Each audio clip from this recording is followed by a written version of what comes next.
Hello mga ka-wheels, ayan, good day sa inyong lahat. So ayan, another series ulit tayo ng ating vlog dito sa Jensen Wheels Auto Works. So ito po ay part 2 na ng ating restoration para dito sa unit ng DA64B na 4x2 matic. So ayan, inuna natin na inalign na yung kanyang back door. So ayan, halos okay na siya.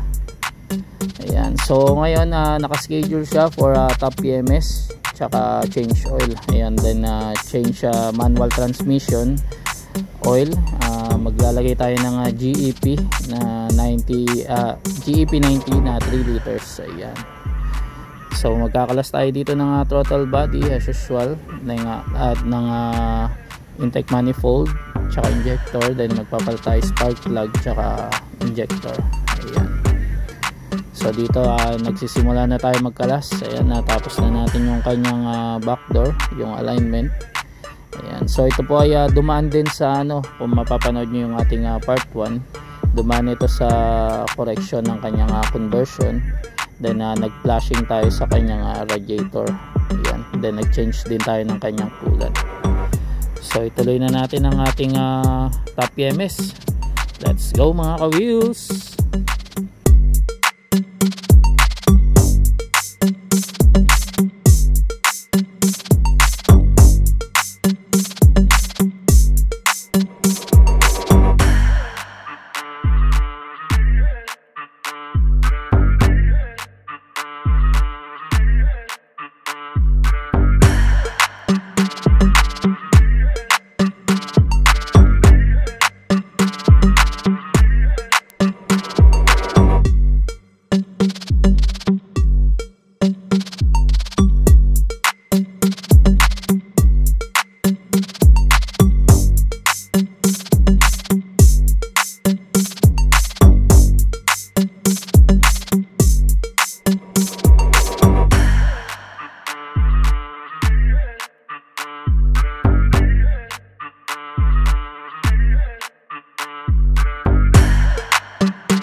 So ayun na nga mga ka-wheels, natapos na ang kanyang top PMS, then nag-change oil na rin tayo. Ayan, tapos na-align na rin ng kanyang back door. Then ang susunod naman natin dito, ayan, so mangyayari na ito, part 3 na siya ng ating series dito sa ating vlog sa ating Jensen Wheels Auto Work. So ang part 3 natin is repaint naman siya. So ayan, magpapa-repaint din siya since yung kanyang bumper is iba na yung color. Then sa rear bumper niya is medyo may mga gasgas. So nagpa siya si sir na ipa-repaint na lang to ng wool. Ayan, ng buo. Ayan, so kita-kits tayo sa ating part 3 para dito sa ating restoration unit. Ayan, so done na siya sa kanyang correction ng conversion. Done na rin sa kanyang change oil and top PMS, flashing ng radiator. Ayan, so ayan, kita-kits tayo sa part 3. Hanggang dito na lang mga ka-wheels. Sige.